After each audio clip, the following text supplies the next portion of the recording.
So guys, what's going on? I hope you guys are well. So guys, I'm gonna be doing a live stream tomorrow, guys, at 8 o'clock. Although I'm not 100%, I'm back to being somewhat normal. I want to get the live streams just to get my mind at ease. I think getting you guys, speaking to you guys, I think will get me back in a great place. Throat's still not great, but I'm on antibiotics, so hopefully in the next couple of days it should be all right. We'll keep our live streams to like 1.5, 2 hours ish at the minute, and then obviously we can, once I get fully better, then we can go back. But I want to get back doing live streams, to be honest, because I think it was great and we had a great little setup going, and I was really enjoying it. And then, you know, I haven't done a live stream for such a while. Like, probably it's been like since maybe 2 weeks. Because I think the last one I did was like on Wednesday. So it'll be almost like 12, 13 days since the last time I did a live stream. So yeah, I need to do one tomorrow. And then hopefully I'll do another one on Wednesday as well. And then take a break on Thursday, then Friday again. So yeah, I'm looking forward to that tomorrow. I'm looking forward to speaking to you guys. So make sure you all join me tomorrow at 8 o'clock UK time. So probably around 2 o'clock your time in America. I'm pretty sure I'll have you guys joining, as we haven't done a live stream for a while. I'm pretty sure a lot of you will be tuning in to give your opinions, give your thoughts, and like I said, I can't wait. You know, there's a lot to be talked about in the weeks that, you know, we have not been on live. There's a lot to be talked about, so I can't wait. I can't wait to speak to all you guys. I can't wait to have a chat about everything boxing. I can't wait. So yeah, I'm gonna really look forward to that tomorrow at 8 o'clock. But guys, I told you I'll do videos regarding the press conference yesterday, and I have. But I want to talk about what I noticed, a few things that Pacquiao said, and the size difference. Guys, the size difference was massive. And Manny Pacquiao is no stranger to fighting guys that are a lot bigger than him. You know, he's fought guys throughout his whole career that are a lot bigger, because he's been fighting at weight classes which he doesn't really belong at. And he's been biting off more than he can chew. But because he's been so brilliant and so good, he's managed to do it. Now he's 42, he's a lot older, and he's fighting a beast in Errol Spence who's a lot bigger than him. A lot bigger than him, you know, a lot bigger size-wise and height-wise.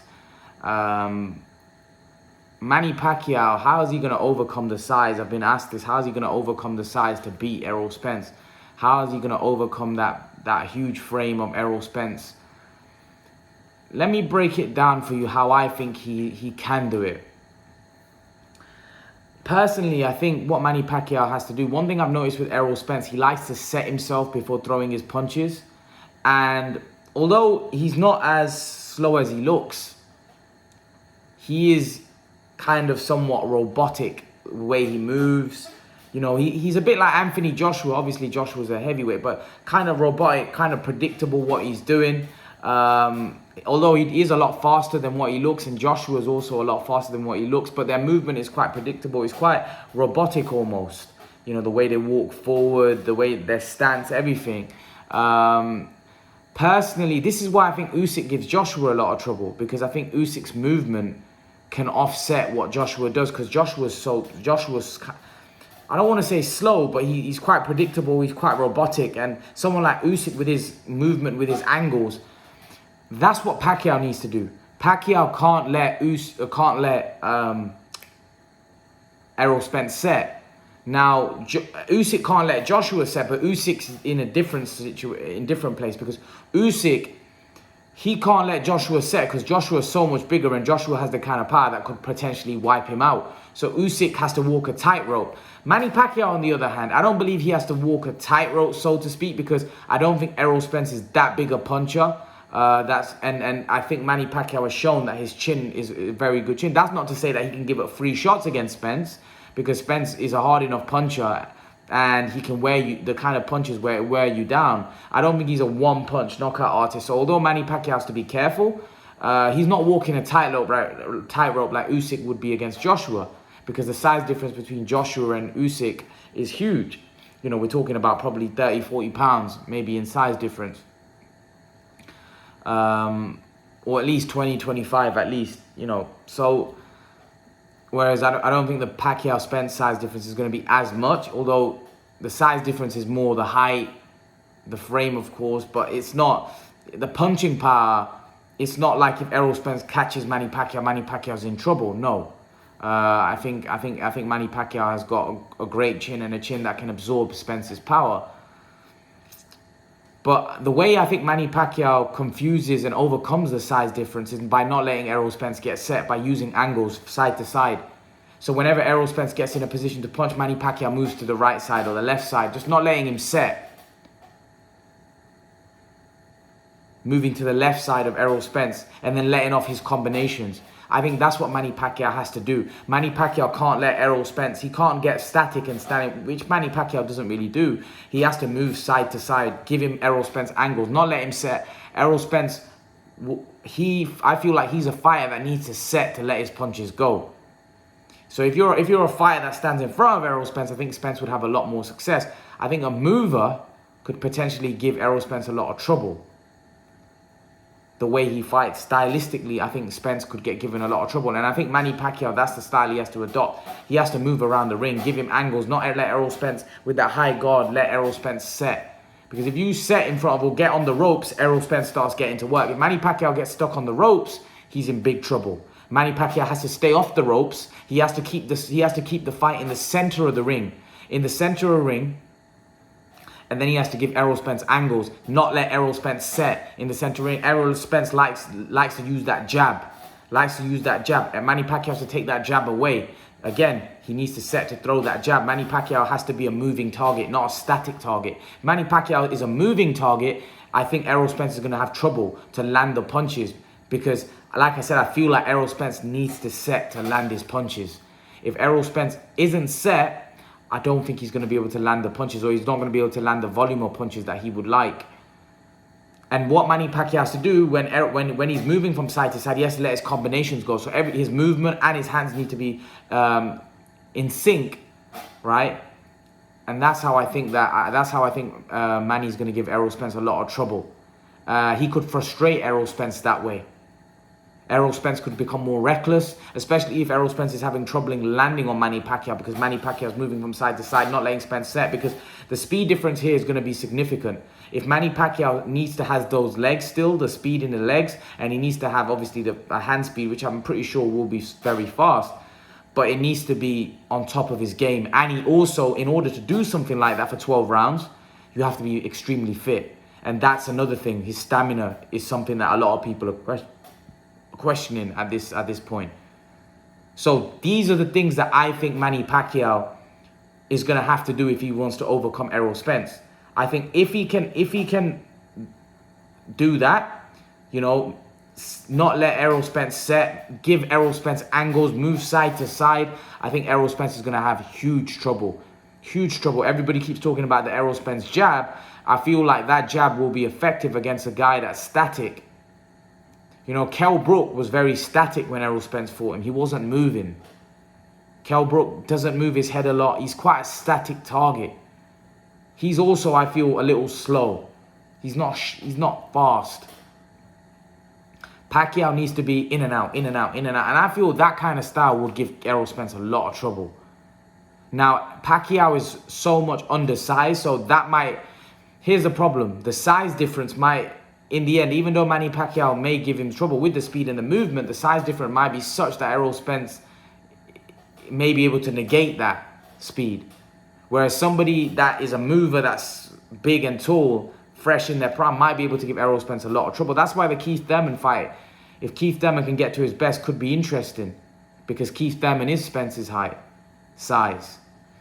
And if he can move effectively, the only problem is I don't think Keith Thurman is disciplined enough to beat Errol Spence. I think Manny Pacquiao is disciplined enough. I just don't know whether the age, the size difference, at this point in his career where he can overcome it. In his prime, I believe 100%, because in his prime, I believe Manny Pacquiao would have confused and bamboozled Errol Spence by the in and out movements from side to side.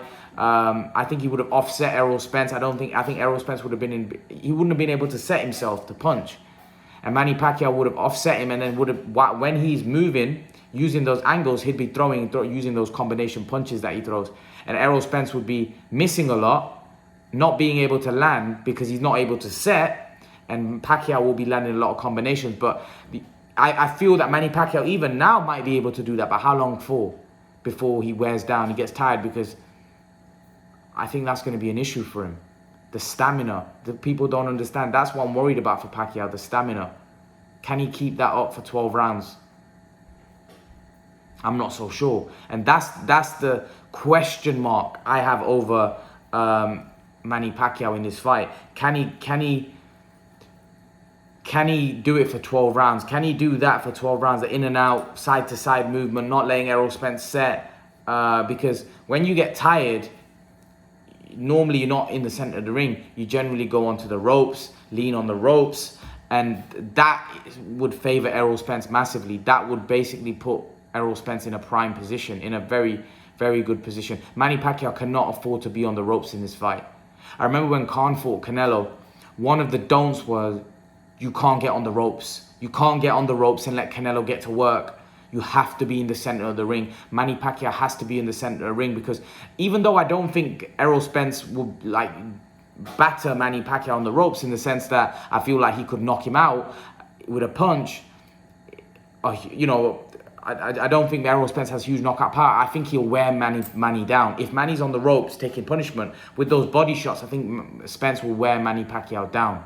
So that's why Manny can't be on the ropes. He needs to be in the center of the ring for me. If he's in the center of the ring and moving, using angles, movement side to side, and then countering while he's moving. So while he's moving and Errol Spence trying to get set, let your combinations go and keep doing that for 12 rounds. And Errol Spence won't be able to get set, and he won't be able to land enough volume of punches, and Pacquiao will be winning the rounds. That's how I think he needs to approach the fight. It's just that whether he's got the legs, the stamina to do that for 12 rounds now. I feel like in his prime, he would have been able to. Right now, a big question mark. That's why a lot of people have Errol Spence the favorite. But this is what I want to see with Errol Spence as well. In Errol Spence's game, I want to see whether Errol Spence can adapt to Manny Pacquiao, because he's coming up against somebody that's a lot faster. He hasn't faced anybody with the foot speed or the hand speed of Manny Pacquiao. Manny Pacquiao's in and out, in and out, in and out. I feel that kind of style could give Errol Spence a lot of trouble, because like I said, Errol Spence is a little robotic. And he's fought guys like Porter, who like to stay right in front of you. Danny Garcia, who likes to have a tear-up, counter-puncher. He's not the fastest guy. Kell Brook, another one, not really the fastest guy. Another guy that's a little robotic, really. Not very fast with his feet or hands, really. Lamont Peterson was way past it when he fought Errol. Yeah. He hasn't really fought anybody, in my opinion, that is going to be able to give him those issues. I think this is the first time he's coming up against somebody that has very... If he had fought Keith Thurman's quite fast on his feet and he moves quite swiftly in the ring. He would have given Errol Spence trouble. But I think Errol Spence would have been able to overcome that, because I don't think Keith Thurman can do that as well. And I don't think he's disciplined enough, and he's too vulnerable to the body. And I feel like eventually Errol Spence would catch up to him somewhere along the line. With Pacquiao, it's interesting, because Pacquiao, firstly, isn't as vulnerable. And I think Pacquiao's a lot better at doing that, using his feet in and out movement, giving angles. I think Pacquiao's a lot better at that. So I think this is a very interesting situation. I think it's very interesting. I'm going to be interested to see this, how Errol Spence reacts to Manny Pacquiao if he is moving in and out using his fast feet and fast hands. How Errol Spence adapts to that and can overcome that. Because I definitely think that's going to give him trouble. But leave your thoughts, guys. Let me know what you think. Let me know what you think in the comment section below, guys. We are going to go live tomorrow at 8 o'clock, and we're going to discuss all of this and get all of your opinions. But this is my opinion, letting you know what I think. But yeah, guys, leave your thoughts. And guys, remember to please like, share, and subscribe to my channel. I'll see you guys in the next video. Peace.